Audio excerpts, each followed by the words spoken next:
May nagtanong sa akin. Nag-text po kasi sa akin. Natatakot na po ako kasi may warrant of arrest na daw po sila sa akin. At may kasama na po silang pulis. Ano pong gagawin ko? Natatakot na po ako. Ito po ang text nila sa akin. You are scheduled to serve your subpoena with warrant of arrest from NCRPO for fraud and abandonment of debt. Legal liaison is underway to your barangay to file blatter under your name for formal complaint and be required for your subpoena. You've been accused of intentional theft, fraud, and abandonment of debt. Your warrant is on the way. Legal team accompanied by police officers are already dispatched to their respective area.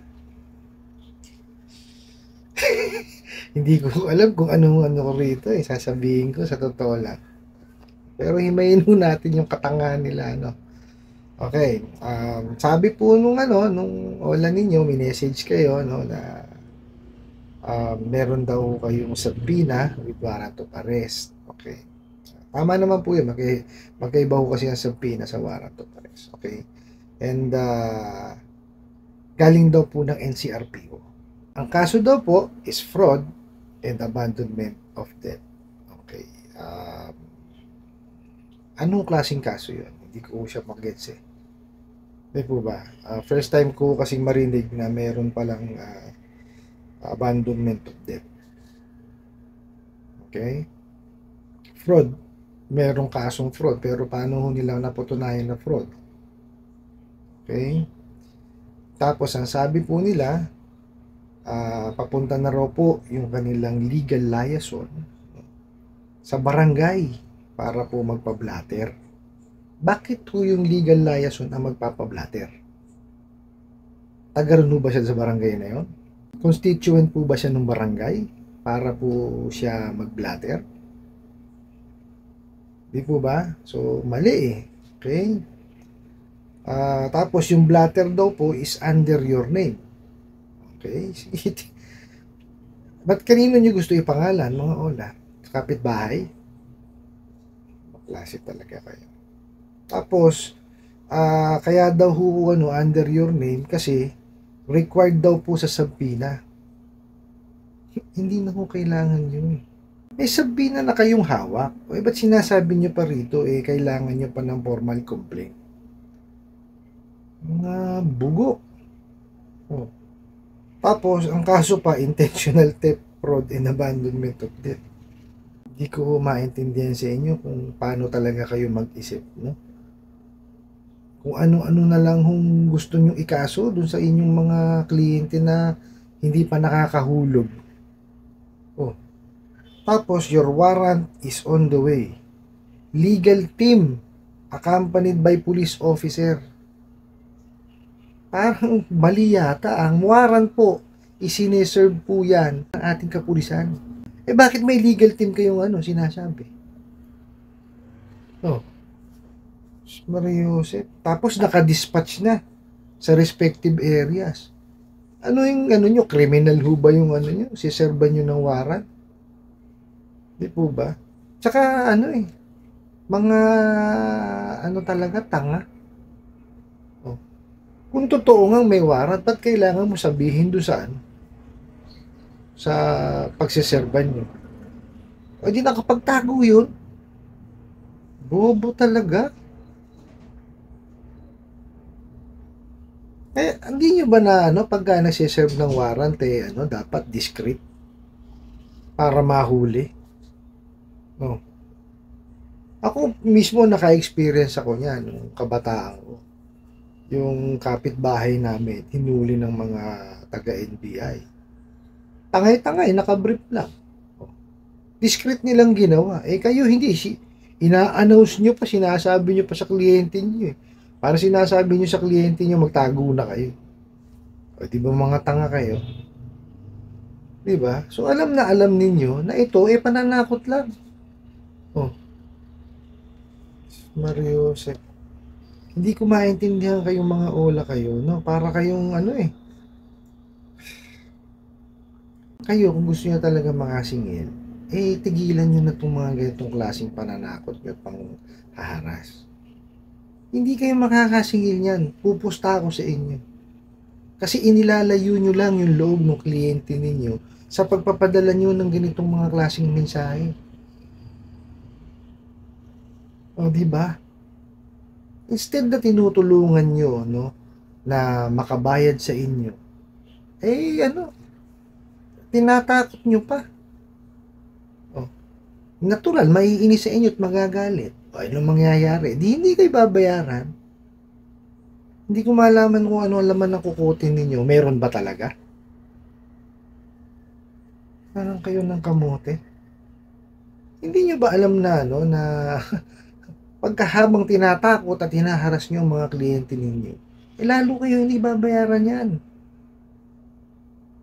Gone are the days na uubra yung mananakot ka.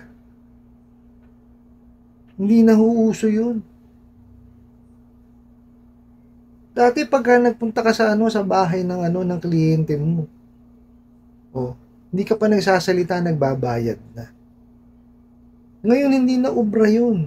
Saka kayo, para maiwasan nyo yung ganyang mga harassment na ginagawa ninyo. Ang pinakamagandang gawin ninyo, paintindi nyo muna dun sa mga kliyente nyo yung kanilang pinapasok na obligasyon. Explain nyo sa kanila. Hindi nyo kasi ini-explain eh. Diba? Nilalampasan nyo yung utos ng SEC, yung the Truth in Lending Act. Kung ini-explain nyo ba naman yung kanilang magiging obligasyon at yung kanilang pinapasok na obligasyon, hindi kayo nagkakaganyan. Kadalasan kasi nagugulat yung mga kliyente nyo ang pumapasok na halaga na lang na pera sa kanila, ganito. Tapos ang babayaran, ganito. Sa tingin ninyo, makatao yung ginagawa nyo, ganon? Gulatan ang ginagawa nyo eh. Ang mahirap po kasi sa inyo, kayo tong gumagawa ng kalokohan, Tapos, pagka oras na nasingilan, ayan, ihaharas nyo pa yung mga kliyente ninyo. Alam nyo ba, na ang unang step para mapagbayad ninyo ng maayos ang inyong mga kliyente is yung to educate them, and informing them kung ano yung pinapasok nilang obligasyon. Sabihin nyo lahat, i-disclose nyo lahat yung kanilang pinapasok. Tapos, i-educate nyo sila kung ano yung due date nila, paano sila makakabayad. Hindi yung ganyan. Nag-a-apply pala, pinasukan nyo ng pera dun sa e-wallet. Paano maintindihan yung pinapasok na obligasyon? Sige nga. Tapos babanatan nyo ng ganito. Meron na subpoena tsaka warrant. Alatang halata mo naman pananakot. Paano magkakaroon ng warrant tsaka subpoena? Meron na bang Meron na ba kayong sinampang kaso na kayo nanalo? Ala naman eh. Hindi nga kayo makatungtong ng bahay ng kliyente nyo eh. Sa korte pa kayo pupunta. Yan ang pinakamalabong mangyari. Dahil sigurado, kayo mababaligtad sa mga kalokohan yung ginagawa. Dami nyo magiging kaso. Harassment, cyber libel, death threat. Napakarami ho po pwede ikaso sa inyo sa mga kalokohang pinagagagawa ninyo. Kaya tigilan nyo na ho yan. Hindi na ho uso yung mga ganyan style ng paniningil. Gone are the days po nung ganyan ng ang paniningil. Hindi na uuso yung takutan. Hindi ho kayo popogi pagka kayo matapang. Hindi ho nakakapogi yan. Mariusep, akala nyo pogi kayo pagka matatapang kayo eh. Pero duwag naman kayo. Paano ko sasabihin duwag kayo? Hindi kayo makapunta dun sa bahay ng kliyente nyo para maningil kayo ng harapan eh. Doon naman ho sa ng hiram, ako po, wala kayong ibang maririnig po sa bibig ko, kundi, bayaran nyo po yung nahiram ninyo. Ano po? Gawin nyo po is kontrolin nyo yung mga bagay na kaya nyo kontrolin. Eh, ano po ba yun? Yun po yung inyong damdamin at yung isipan. No, pinaka-importante po yan. Kasi po, ang gusto lang ho talaga mangyari ng mga ola na yan is sirain ho yung inyong mental health. No? Gusto nila magkaroon kayo ng ng anxiety, saka po ng depression. No? Para hindi ho kayo makapag-isip ng maayos. Kasi po, pag di ho kayo nakapag-isip ng maayos, eh gagawin ninyo? Gagawa ho kayo ng hindi tama. Mangungutang na naman ho kayo. Magkakapatong-patong na ho ang utang ninyo niyan. Tapal dito, tapal doon, tapal dito, ala na. Kabaon-baon na ho kayo. So, kontrolin nyo ho yung kaya nyo kontrolin. No, yung inyong pag-iisip. No? Kasi importante ho yan. Wag ho kayong papayag na ibang tao, no, ang kumontrol sa buhay po ninyo. Buhay nyo ho yan eh. Di po ba? So, maghanap buhay ho kayo na maayos. No? Kasi pagka ho nagpa-apekto kayo dyan, naapektuhan yung inyong trabaho, ay mawawalan kayo ng pantustos ho sa pangangailangan ng inyong pamilya. O di po ba? So, ayusin nyo ho yung inyong trabaho. No? Mag-ipon ho kayo. Maghanap ho kayo ng other source of income. No? Para po, pagka may other source of income na kayo, mabilis nyo mababayaran yung ola ninyo, hindi pa kayo mangungutang sa kanila ulit. Di po ba? Kaya pagka nabayaran nyo yung mga yan, wag nyo na ho ulit tatangkilikin.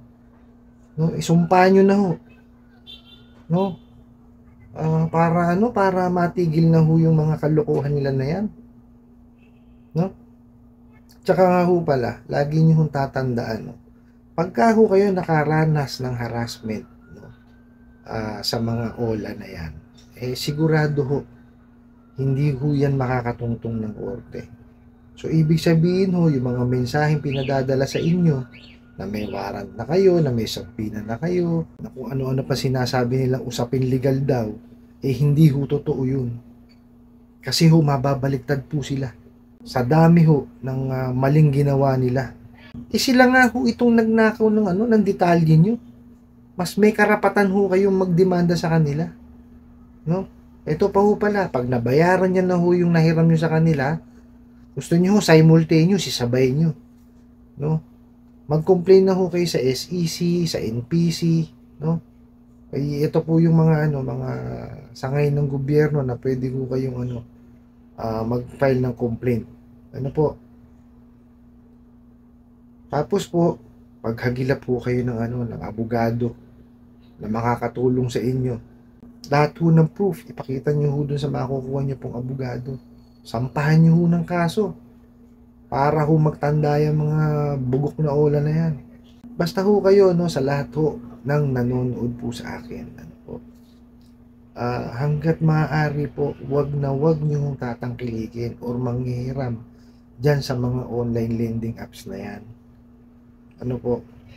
Kasi yung mga yan, hindi i-discuss sa inyo yung magiging obligasyon ninyo. Tapos after 7 days, babayaran nyo na agad. Ano klaseng panghihiram yun? Panggigipit yun, hindi panghihiram yun. Kaya ka nga nanghiram. Kasi gipit ka. Tapos after 7 days, babayaran mo.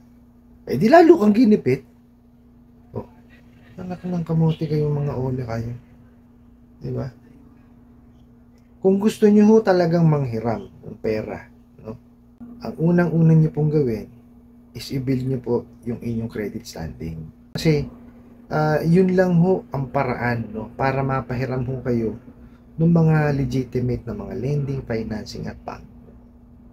Kasi po itong mga institusyon na to, no, itong mga kumpanya na ito, sila lang yung may kakayanan na makapagbigay sa inyo ng mas malaking halaga at naka-amortize po. Ibig sabihin, buwan-buwan nyo siyang huhulugan or every 15 days. Depende po sa inyong kontrata. At i-explain ho sa inyo lahat. Hindi ho kayo hahayaan sa sa ere. No, ultimo ho yung processing fee hanggang sa interest, kung kailan kayo, lahat ho. I-explain nila. Ano po? Pero kung gusto nyo talaga ng mabilisan, no?